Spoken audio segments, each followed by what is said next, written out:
Oh, hello. And I hope you're keeping well on this rainy June afternoon.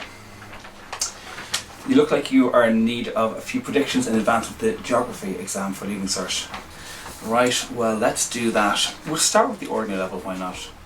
So for ordinary level geography, your short questions should include some of the following: to interpret a graph or chart, locations on the aerial photograph, types of regions, satellite photo analysis, OS grid references, river features and volcanoes. They're some of the main ones. For physical geography, you'll have your OS map sketch, you'll have landforms of river, sea or glaciers, how humans interact with rivers, sea or mass movement, the rock cycle, karst landscapes, limestone and all that, fold mountains. For regional, you can expect agriculture in Ireland, to do a sketch of your European region, urban issues in your subcontinental or continental region, tourism in Ireland, agriculture in European region, industry in a subcontinental or continental region, interpreting a graph or chart of course, the EU, sketching Ireland, culture in a European region and culture in a subcontinental region. Now if you're doing economic geography, then of course you'll have to interpret or draw a graph or chart. That'll be the first part of two of the questions. Renewable energy sources, Ireland and the EU, Ireland and MNCs, multinational companies, global warming, economic activity and conflict, picking a location to build something on the aerial photo, tourism on the OS map, human development index.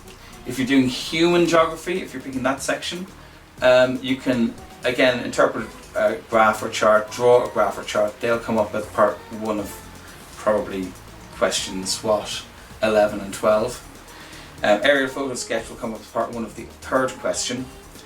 Urban problems in a developing country, traffic congestion, population pyramids, and aging population, factors influencing population in Ireland, antiquities on the OS map, settlement patterns on the OS map, and migration. Of course, because we are living in a dystopian future, they've made the paper nice and handy for you. You can leave out a section that you wouldn't normally leave out, so there's that. So you could just do physical and regional if you like, or regional and human, or it's up to yourself really. But basically two of those long questions from the different sections are doable, so that's nice.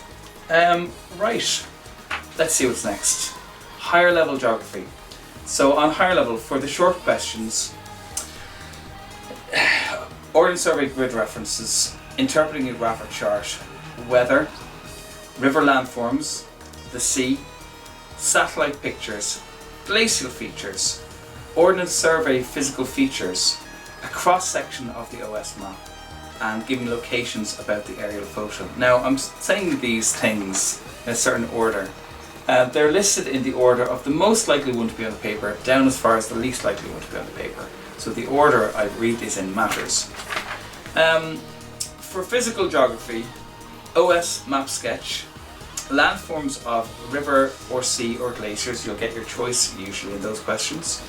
How humans interact with processes of river, sea or mass movement.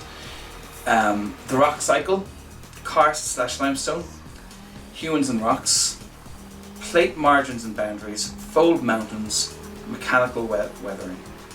Okay, so for regional, the most likely topics are in this order: to interpret a graph or chart, Ireland and the EU, a European region, tertiary activities, a subcontinental or continental region, agriculture, tertiary activities in Ireland, a problem or challenge in a continental or subcontinental region, climate in a European region, sketch Ireland, industry in your continental or subcontinental region, sketching your European region, and tertiary activities in your subcontinental region.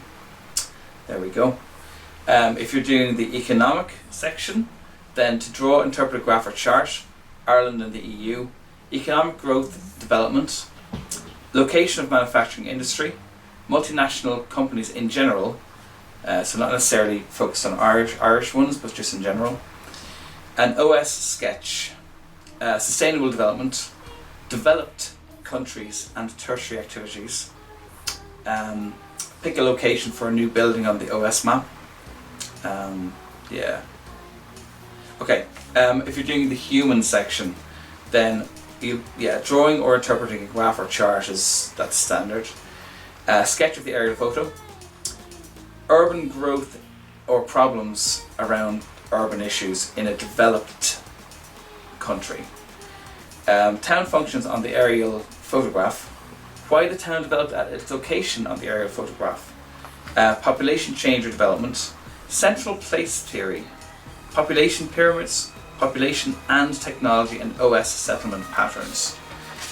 If you are doing one of the options, the kind of essay question at the very end of the paper, then in the global interdependence section, expect advantages and disadvantages of aid to what used to be known as third world countries, but they don't like that anymore. They call them something different these days. Global warming, ineffective third world aid, global trading systems. Okay, if you're doing the culture and identity option, then your most likely topics are in this order. That cultural identity has diverse factors. Religion and culture, race and the impact of colonialism and or migration, religion and politics. If you're doing geoecology, then number 1, characteristics of a biome. Soil erosion and humans, impact of human activity on soils, the influence of parent material, organics and climate on a soil type. If you're doing the atmosphere, ocean, environment option, that's the one that we like in our school, then your most likely one is the interaction of the oceans and atmosphere, basically water cycle stuff. Mid-latitude depressions and anticyclones, climate change, global wind systems, and impact of climate on tourism.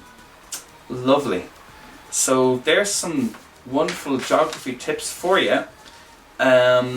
These documents I'm going to have linked in the end of the video, so you can pause that and have a closer look at the topics up for examination this year. So all the best in your geography exam.